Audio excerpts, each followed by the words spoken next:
Welcome to only IAS. स्वागत है आप सभी लोगों का प्रीलिम बूस्टर न्यूज डिस्कशन में। आज 3 सितंबर 2022 है, तो आइए देख लेते हैं कि ऐसे कौन से इंपॉर्टेंट आर्टिकल्स हैं जो आज हमें कवर करने हैं। आगे बढ़ने से पहले मैं एक चीज के लिए अपोलोजाइज करना चाहूंगा। कल के सेशन में बाई मिस्टेक मैंने शिवाजी कह दिया था, जबकि मुझे कहना चाहिए था छत्रपति शिवाजी महाराज। तो मैं इसके लिए आप सभी लोगों से अपोलोजाइज करता हूं विद द एक्सपेक्टेशन कि आप मेरी इस अपोलॉजी को एक्सेप्ट करेंगे। चलिए आगे बढ़ते हैं और देखते हैं अपना पहला आर्टिकल, जो कि एक्सरसाइज वॉस्टॉक के बारे में है। हम सभी लोगों को पता है कि रशिया यूक्रेन के बीच का जो ये युद्ध है, ये पिछले 6 महीनों से लगातार चल रहा है और इसके खत्म होने की संभावना अभी भी नजर नहीं आ रही है। इन दैट केस अभी हाल ही में रशिया ने कंडक्ट की एक्सरसाइज वॉस्टॉक। ये एक मल्टीलैटरल एक्सरसाइज रही जिसमें कई सारे देश शामिल हुए। सरप्राइजिंगली इंडिया भी इसका पार्ट रहा। इंडिया काइंड ऑफ बैलेंस की सिचुएशन में है। हम वेस्टर्न कंट्रीज और रशिया के बीच में एक बैलेंस क्रिएट करने की कोशिश कर रहे हैं। हम नहीं चाहते कि हम रशिया को सीधे सीधे कन्फ्रंट करें, पैरेलली हम वेस्टर्न अलाइज को भी नाराज नहीं करना चाहते। खैर, हम इस एक्सरसाइज का पार्ट रहे, दैट्स वाई ये हमारे लिए इंपॉर्टेंट है, स्पेसिफिकली उस सिचुएशन में जबकि एक कॉन्फ्लिक्ट बना हुआ है वेस्टर्न कंट्रीज एंड रशिया के बीच में। इंडियन आर्मी का जो कॉन्टिजेंट है, जिसमें गोरखा राइफल्स के ट्रूप्स शामिल रहे, उन्होंने पार्टिसिपेट किया इस multilateral strategic and command exercise में। नाम है वॉस्टॉक 2022।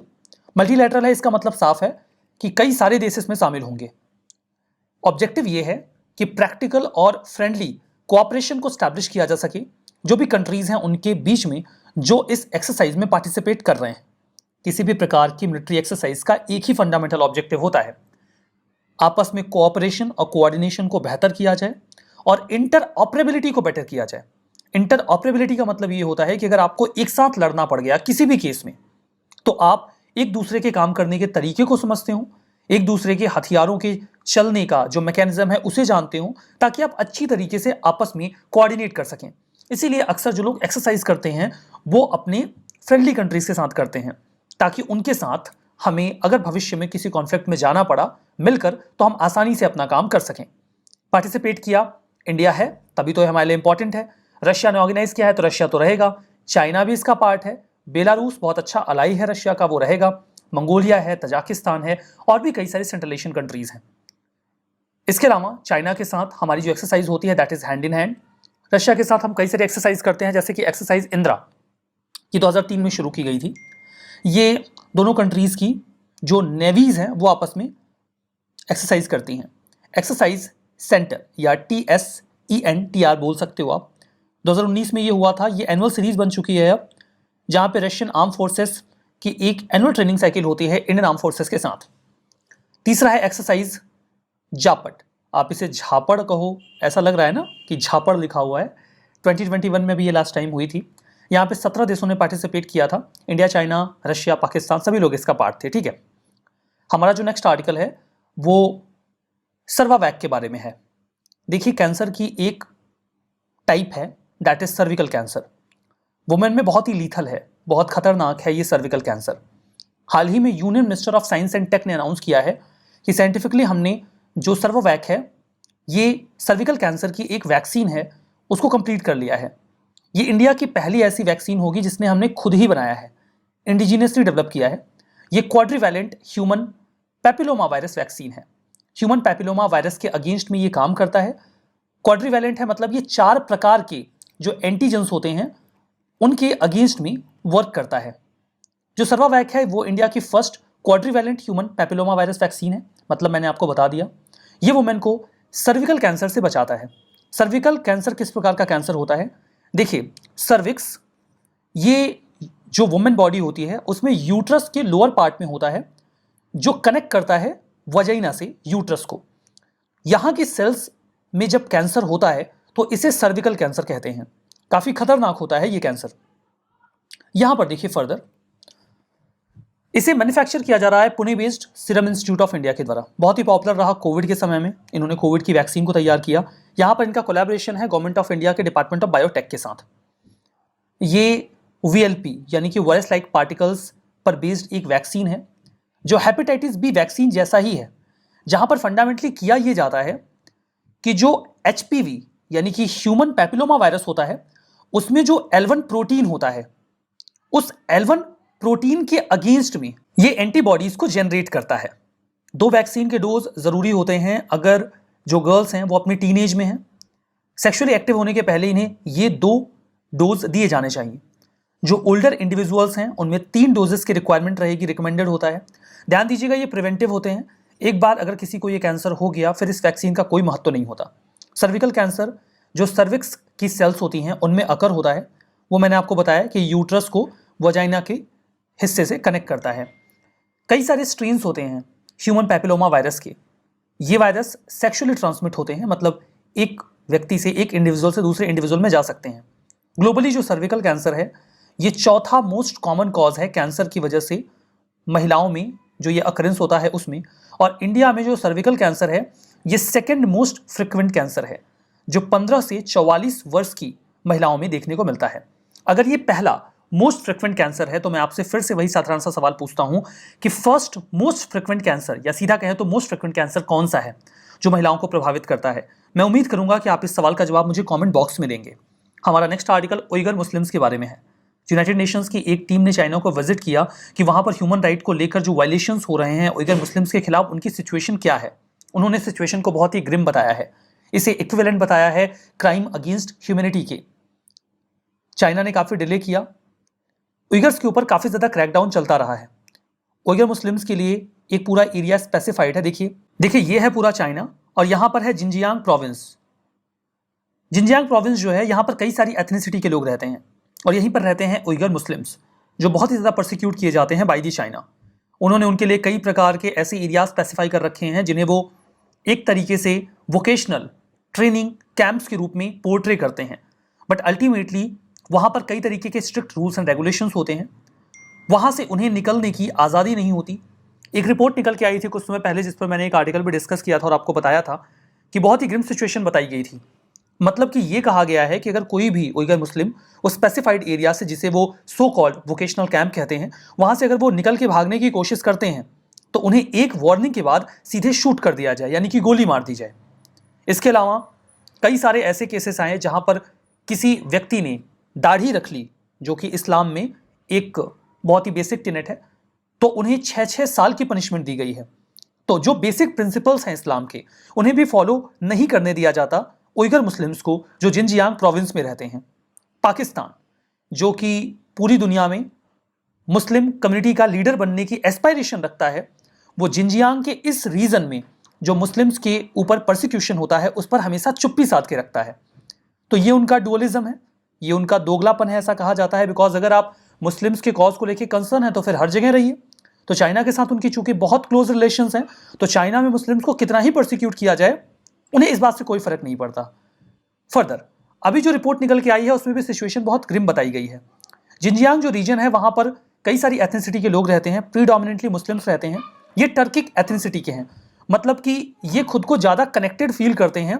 ये जो सेंट्रल एशिया का रीजन है वहां पर टर्किक एथनिसिटी के लोग आपको सेंट्रल एशिया में कई सारे देशों में मिलेंगे, इंक्लूडिंग जिनजियांग। तो ये वहां से खुद को कनेक्टेड फील करते हैं, चाइना के नॉर्थ वेस्टर्न रीजन में रहते हैं। इनकी अपनी खुद की लैंग्वेज है जो कि टर्किश लैंग्वेज के सिमिलर है। ये कल्चरली और एथनिकली भी सेंट्रल एशियन नेशंस के काफी क्लोज हैं। इस बात को लेकर चाइना को बड़ी आपत्ति रहती है। ये इन जनरल सीडेंट्री होते हैं, विलेज ड्वेलिंग होते हैं। सीडेंट्री का मतलब ये होता है कि बहुत एक्टिव नहीं रहते, बहुत ही शांत जीवन जीना पसंद करते हैं, गांवों में रहते हैं। और जो तिएनसान, पामीर, ये जो पूरा माउंटेन सिस्टम है, डिजर्ट वाला एरिया है, वहां पर लोअर स्लोप्स में यानी कि निचले हिस्से में वैली के एरिया में जो ओएसिस होते हैं जहां पर कुछ जगह पे कुछ पानी होता है, वहीं के आसपास ही रहना पसंद करते हैं। जिनजियांग एक ऑटोनॉमस रीजन है चाइना का जो नॉर्थ वेस्टर्न कॉर्नर पे है कंट्री के मैप में, मैंने आपको दिखा दिया। डेजर्ट्स एंड माउंटेन्स है मेनली यहाँ पे। टर्की उइगर्स यहीं पर एक एथनिक माइनॉरिटी ग्रुप के रूप में रहते हैं। ये एंशिएंट सिल्क ट्रेड रूट का पार्ट भी रहा जिसने चाइना को हमेशा से मिडिल ईस्ट से कनेक्ट करके रखा। ये लिगेसी अभी भी देखी जा सकती है। कई सारी जो वहां पर ओएसिस सिटीज हैं, होतान और कशगर की, वहां पर। यह प्रश्न देखिए पिछले सालों में पूछा गया था। क्वेश्चन यह है कि हाल फिलहाल में कौन सी ऐसी कंट्रीज है जहां पर लैक्स ऑफ लोग सफर कर रहे हैं या तो सीवियर फमाइन से या एक्यूट माल न्यूट्रिशन से, या फिर उनकी मौत हो रही है स्टार्वेशन से। ये किसी वॉर या एथनिक कॉन्फ्लिक्ट की वजह से है। आपके पास 4 ऑप्शन है। जब ये क्वेश्चन पूछा गया था, आप वैसे अभी भी गेस कर लोगे 4 ऑप्शंस में कौन सा सही ऑप्शन है। Angola and Zambia, Morocco and Tunisia, Venezuela and Colombia, या फिर यमन एंड साउथ सूडान।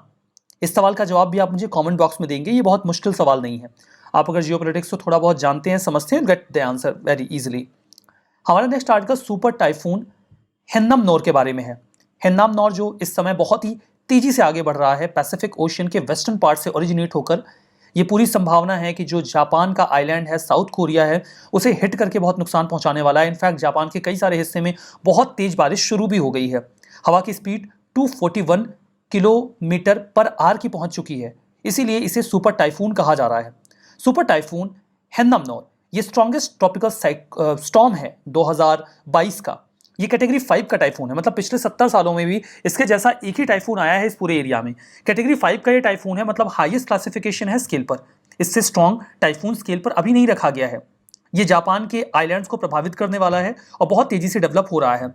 यहाँ पर देखिए 5 स्केल है, स्केल 1, 2, 3, 4, 5, और ये बेसिकली उनकी स्पीड पर बेस्ड होता है।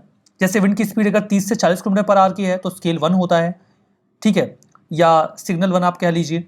अब इस प्रकार के साइक्लोन को ट्रॉपिकल डिप्रेशन कहा जाता है अगर जो स्पीड है वो 61 किलोमीटर पर आवर तक की है। अगर 62 किलोमीटर से 88 किलोमीटर पर आवर के बीच में है तो इसे ट्रॉपिकल स्टॉर्म कहते हैं। अगर स्पीड 89 किलोमीटर से 117 किलोमीटर पर आवर के बीच की है तो इसे सीवियर ट्रॉपिकल स्टॉर्म कहा जाता है। अगर स्पीड 118 से 220 किलोमीटर पर आवर के बीच में है तो उसे टाइफून कहा जाता है। और अगर ये स्पीड 220 किलोमीटर पर आवर के ऊपर चली जाए, जैसे कि अभी हम कह रहे हैं ये 241 के आसपास है, तो इसे सुपर टाइफून कहते हैं। तो ये स्केल का कैटेगराइजेशन है जिसमें बताया गया है कि विंड स्पीड के बेसिस पर कैसे क्लासीफाई किया जाएगा। ये वैसे Japan, eastern China, south Korea और ताइवान को प्रभावित करने वाला है। ज़्यादा इसका प्रभाव देखिए जापान और ताइवान के एरिया में देखने को मिलेगा। चाइना ताइवान इनफैक्ट कम प्रभावित रहेंगे। बेसिकली ये साउथ कोरिया और जापान को प्रभावित करेगा। वार्म ट्रॉपिकल वाटर्स और इसके पहले जो मेट्रोलॉजिकल डिस्टर्बेंस पहले से बने हुए थे उनकी वजह से ये पूरा ट्रॉपिकल साइक्लोन जिसे हम सुपर टाइफून कह रहे हैं बहुत तेजी से एक्सलेट हो गया है, ठीक है। हमारा next article international monetary fund यानी कि IMF के बारे में है। हाल ही में श्रीलंका बातचीत कर रहा है। श्रीलंका में इकोनॉमिक क्राइसिस तो चल ही रहा है, आप लोग वेल अवेयर हैं। तो वो बातचीत कर रहा है IMF के साथ कि कुछ पैसे मिल जाएं, तो पैसे मिल जाएंगे तो थोड़ी सहूलियत हो जाएगी। आपको याद होगा याद कैसे होगा, इनफैक्ट आपने पढ़ा होगा 1991 में जब इंडिया में इकोनॉमिक क्राइसिस आया था तो हमने भी IMF से बेल आउट पैकेज लिया था जिसके बदले में हमें LPG रिफॉर्म्स करने पड़े थे। तो बिल्कुल वैसे ही उन्होंने भी बातचीत करी है IMF से और उम्मीद है कि उन्हें 2.9 बिलियन का लोन मिल जाएगा। अब देखिए 4 बिलियन के आसपास का असिस्टेंस तो इंडिया ही दे चुका है और इन्हें अभी जो IMF से मिलने वाला है दैट इज अबाउट 2.9 बिलियन। पता नहीं इससे कुछ बात बनेगी भी या नहीं बनेगी। खैर काफ़ी जद्दोजहद है इतने से अमाउंट के लिए भी। 1944 में इस्टेब्लिश किया गया IMF को। 1930 के ग्रेट डिप्रेशन, जो डिप्रेशन आया था ग्रेट डिप्रेशन 1930s का, ऐसी सिचुएशन बाद में आती है तो कंट्रीज ओवरकम कर सके, इसी उद्देश्य से इसे ब्रेटन वुड ट्विंस के रूप में भी एक्नॉलेज किया जाता है। It's part of Brayton would twins, क्योंकि IMF और वर्ल्ड बैंक दोनों एक साथ बनाए गए थे जो USA के ब्रेटन वुड में कॉन्फ्रेंस हुई थी उसी के दौरान। इसे 190 कंट्रीज की मेंबरशिप है, तो लगभग ग्लोबल मेंबरशिप हो ही जाती है।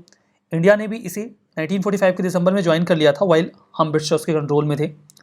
इसका बेसिक ऑब्जेक्टिव यह है कि इंटरनेशनल मॉनेटरी सिस्टम स्टेबल बना रहे, एक्सचेंज रेट स्टेबल रहे, इंटरनेशनल पेमेंट में कोई दिक्कत ना हो, सभी कंट्रीज आपस में अच्छे से ट्रेड कर सकें। ट्रेड रेगुलेट करने का इनका फंडामेंटल ऑब्जेक्टिव नहीं है। ट्रेड अच्छा रहेगा तो फाइनेंशियल स्टेबिलिटी बनी रहेगी, जो इनका बेसिक कॉज ऑफ कंसर्न है। 2012 में इनके मैंडेट को थोड़ा सा और एक्सपेंड किया गया और इनके एम्बिट में वो सभी मैक्रो इकोनॉमिक और फाइनेंशियल सेक्टर के इश्यूज डाल दिए गए जो ग्लोबल स्टेबिलिटी को या वैश्विक स्थायित्व को प्रभावित कर सकते हैं। फाइनेंसिंग की बात करें तो कंट्रीज इनको पैसा देते हैं। IMF के पास पैसा कहाँ से आएगा? अगर वो 2 बिलियन किसी को दे रहे हैं तो कहाँ से आया पैसा? ये पैसा दुनिया भर के देश देते हैं। वो देश जो इसके मेंबर हैं उनका अपना एक सब्सक्रिप्शन कोटा होता है। उस कोटा के बेसिस पे उनको जो अमाउंट पे करना है वो उसको करेंगे, असाइन कोटा के बेसिस पे। और अगर वो क्राइसिस में है तो उसी रेशियो में वो अमाउंट बोरो कर सकते हैं उसी पूल से, ताकि वो अपने क्राइसिस से निकल सकें। World economic outlook, global financial stability report, fiscal monitor और ग्लोबल पॉलिसी एजेंडा, ये पब्लिकेशंस हैं जो IMF रिलीज करता है। कई बार प्रश्न पूछ लिया जाता है ये किसका है, ठीक है, तो पता हो कि ये IMF का है। रिवीजन करते हैं। IMF, इसका पब्लिकेशन है वर्ल्ड कॉम्पिटिटिवनेस इंडेक्स। ये गलत है। वर्ल्ड कॉम्पिटिटिवनेस इंडेक्स अगर IMF का नहीं है तो ये किसका है? ये सवाल मैं आपसे पूछ रहा हूं। देखा जाए तो आज मैंने आपसे 3 सवाल पूछ लिए हैं। एक सवाल तो मैंने आपसे ये पूछ लिया कि सबसे ज्यादा महिलाओं को किस प्रकार का कैंसर प्रभावित करता है, एक प्रीवियस ईयर का क्वेश्चन मैंने आपसे पूछा है, और एक मैं आपसे और पूछ रहा हूं कि वर्ल्ड कॉम्पिटिटिवनेस इंडेक्स कौन रिलीज करता है, बिकॉज ये IMF तो नहीं करता, जो कि मैंने आपको बता दिया कि ये गलत है। एक्सरसाइज वोस्टॉक, ये इंडिया फ्रांस के बीच में है, शुद्ध रूप से गलत है। रशिया के बीच में है, इनफैक्ट ये मल्टीलैटरल एक्सरसाइज है, तो और भी देश इसमें शामिल है। सर्विवैक, ये ट्यूबरकुलोसिस के लिए है, बिल्कुल गलत है, ये तो नाम से समझ में आ रहा है। सर्विकल कैंसर के लिए है, तो ये भी गलत हो गया ना। तो ये सेशन हमारा आज का खत्म होता है। आप पीडीएफ अवेल कर सकते हो ओनली आईएएस के टेलीग्राम चैनल से, वहां पे जाइए। वैसे आप क्यूआर कोड स्कैन करके भी वहां जा सकते हो। तो पीडीएफ को डाउनलोड करिएगा और आपका काम क्या है, रिवीजन करने का है, नहीं तो करंट अफेयर स्लिप हो जाता है। रिवीजन करिए, इत्मीनान से पढ़िए। इस सेशन में बस इतना ही। That's all for now. Thank you very much.